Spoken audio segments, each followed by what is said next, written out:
E aí galera, tudo bem? Retomando aqui as aulas de circuitos eletrônicos analógicos, na aula passada a gente discutiu o par diferencial MOS, né? A gente analisou ele com tensão de modo comum CC, tensão diferencial CC, fizemos análise de pequenos sinais diferencial daquele circuito, finalizando com a definição do que é o meio circuito diferencial para aquela análise.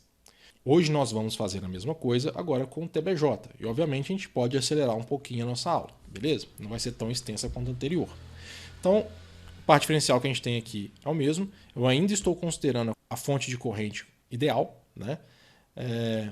E é isso. Então a gente também vai analisar ele com modo comum, modo diferencial e pequenos sinais, beleza? Na questão do modo comum, o que a gente faz? A gente aplica a mesma tensão nos dois terminais de entrada do meu par diferencial, né? De novo, uma tensão contínua. Neste caso, imaginando também que os transistores Q1 e Q2 são iguais, né? A única forma desse circuito funcionar é ter uma distribuição de corrente igual entre os dois braços do par diferencial. Então, cada transistor vai ver a corrente de polarização I dividida por 2.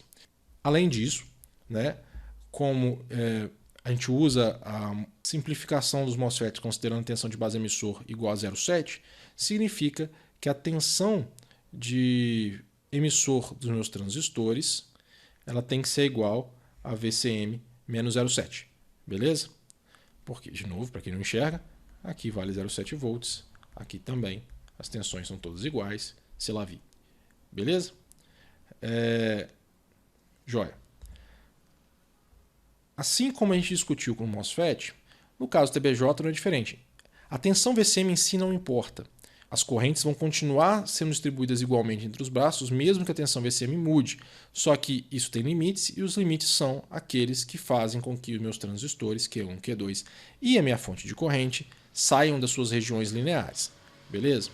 No caso do TBJ, é um pouco mais simples da gente definir essas questões. Porque quando que os meus transistores saem da região linear? Né? Para a gente estar na região linear, eu tenho duas condições. A primeira é ter uma tensão VCM crescente. Isso faz com que a tensão de coletor emissor de Q1 e Q2 se reduzam.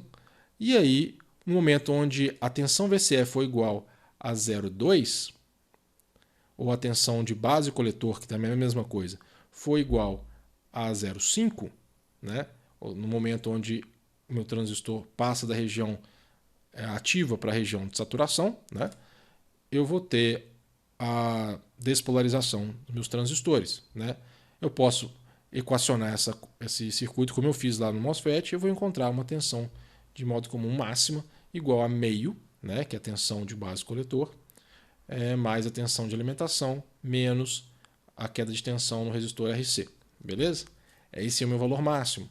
O valor mínimo é a mesma coisa. Quando eu diminuo a tensão VCM, eu fujo da saturação de Q1 e Q2, mas eu espremo a tensão em cima da minha fonte de corrente. No momento que essa fonte de corrente para de operar na região linear, ela vai parar de funcionar como fonte de corrente e eu vou despolarizar todo mundo.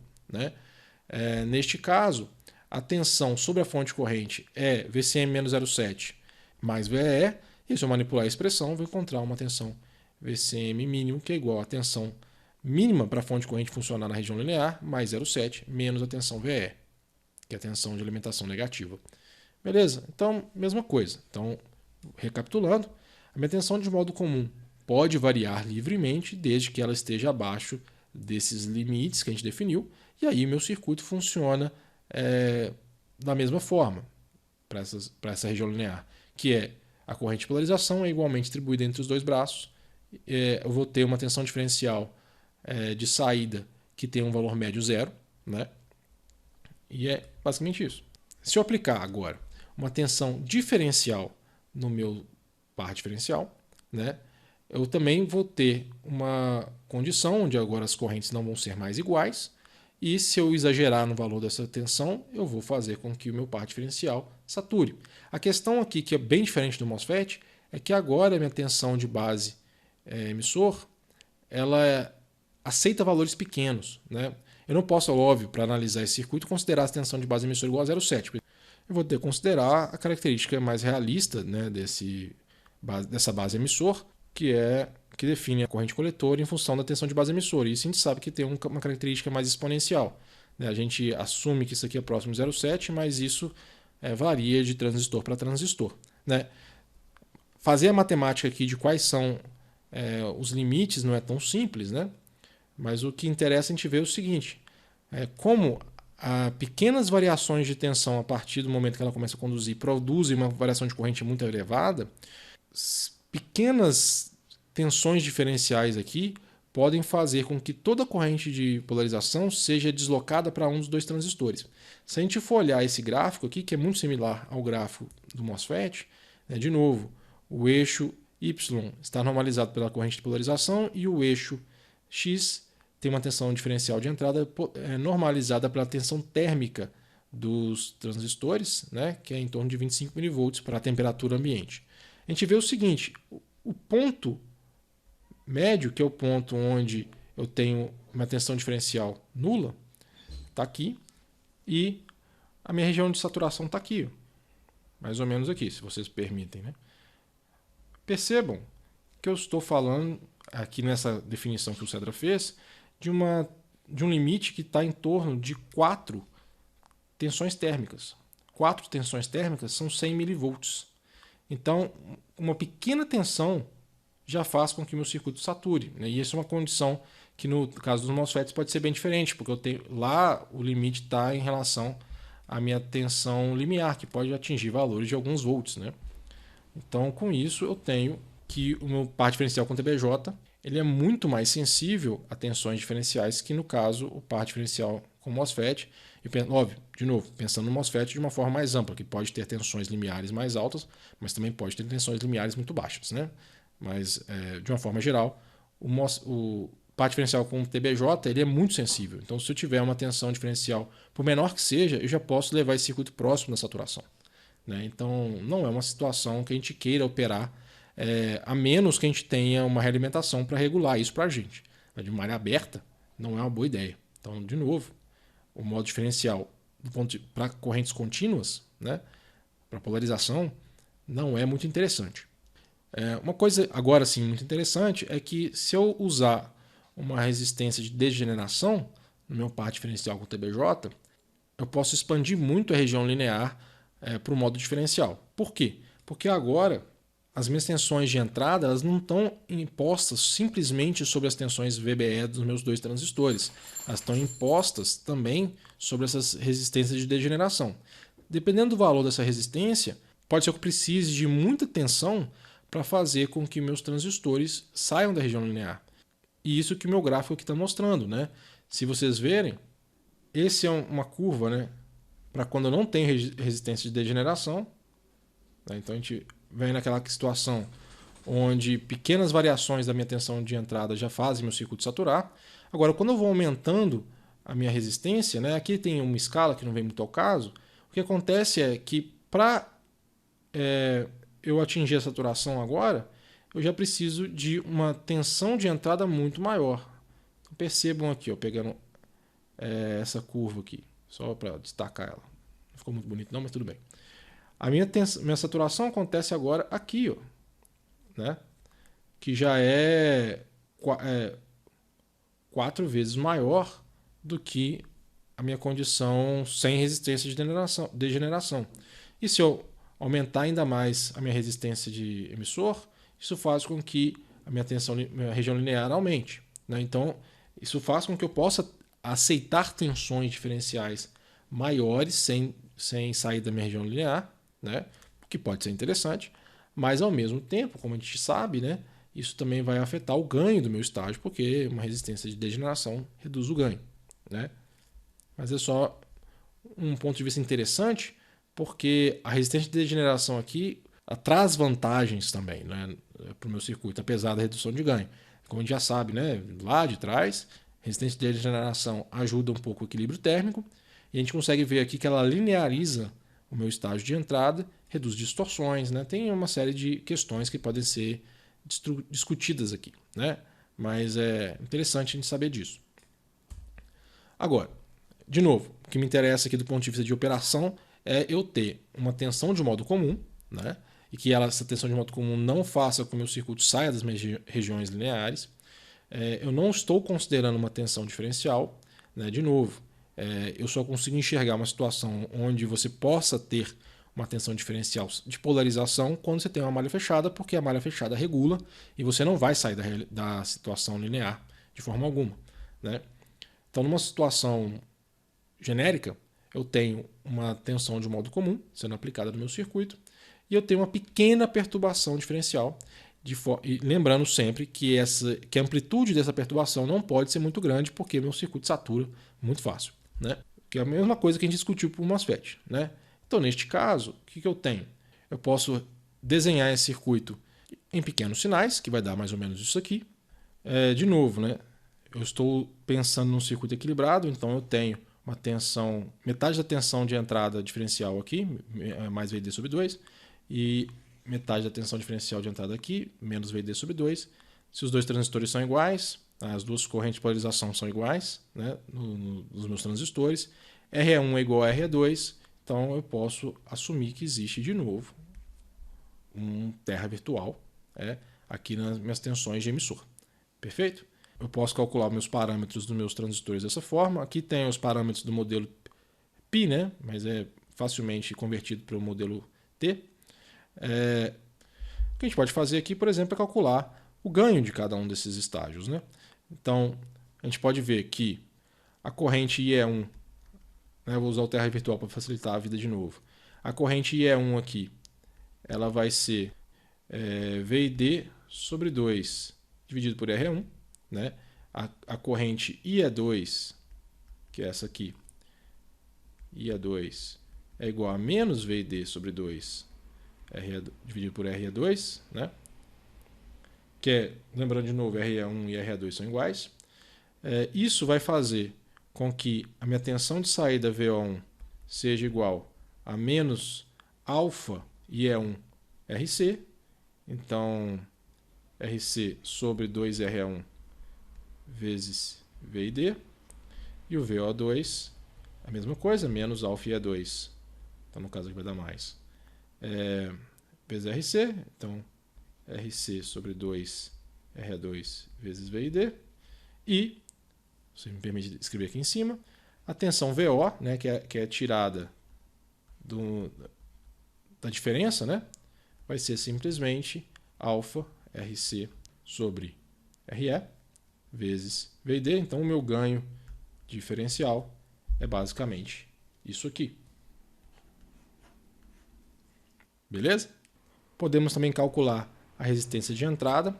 Então, a resistência de entrada aqui, eu estou imaginando que eu estou aplicando, para facilitar o entendimento, uma tensão V e D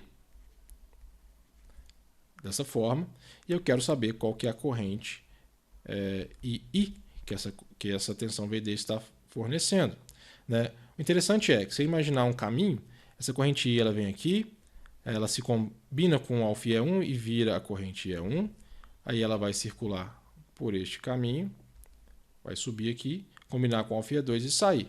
Então essa corrente I nada mais é do que a corrente de base, logo ela vai ser IE1 sobre beta mais 1, né? A gente já calculou quanto que é IE1, isso é VD sobre 2RE, então tem que multiplicar por beta mais 1 isso aqui, e fazendo a matemática a gente encontra que a resistência de entrada ela é basicamente beta mais 1 vezes 2RS. Então essa é a minha resistência de entrada diferencial. Da mesma forma a gente pode calcular a resistência de saída, né? Isso não vai mudar muito o que a gente já discutiu para o MOSFET. Cada saída single-ended vai ter uma resistência de saída que é igual a RC, e a resistência de saída total, ou seja, diferencial, é 2 vezes isso, 2RCs. Perfeito? Então, esses são os meus parâmetros para o meu circuito, né? Só condensando isso, né, eu encontro aqui, de novo, meus ganhos, meu ganho diferencial, minha resistência de entrada e as minhas resistências de saída. Então, esses são os parâmetros do meu amplificador diferencial com TBJ. Legal. Agora a gente pode analisar outras situações. Aqui eu tenho o mesmo circuito com uma resistência de degeneração, não estou considerando a resistência de Early. Aqui uma abordagem um pouco diferente de usar o terra virtual, por exemplo, é você imaginar que eu tenho a minha tensão V e D aplicada entre as duas tensões de entrada e, ou seja, pensando no modelo T, né? O que eu vou ter? Eu vou ter uma resistência RE aqui, uma resistência RE aqui e a minha tensão vai ser aplicada nesse mesmo ponto, né? Logo, a corrente que circula no meu emissor, que é IE1, né? Pensando que IE1 está aqui, IE2 está aqui, IE1 que é igual a menos IE2 tem que ser igual à minha tensão total, que é IV e D, dividido pela série de resistências, ou seja, 2 vezes RE mais REzão. Joia? Com isso, está ali a minha equação de IE, né? As minhas tensões VO1, que tem que ser igual a menos VO2, nada mais vão ser do que menos alfa IE vezes a resistência RC, né? Ou seja, só puxando o que a gente já discutiu, né? Tirando conclusões para não ter que fazer a mesma análise toda hora. E a minha tensão de saída, que é a diferença, vai ser igual a alfa RC sobre a soma das resistências de emissor, vezes V e D. Perfeito? E a resistência de entrada vai ser, de novo, né, a série de resistências de emissor vezes beta mais 1. Interessante é que se eu fosse fazer uma análise de pequenos sinais considerando meio circuito diferencial para esse camarada aí, o que eu teria que enxergar, eu poderia enxergar isso aqui, né? V e D sobre 2 como tensão de entrada, né? RE, Rezão. Esse é meu IE, alfa IE,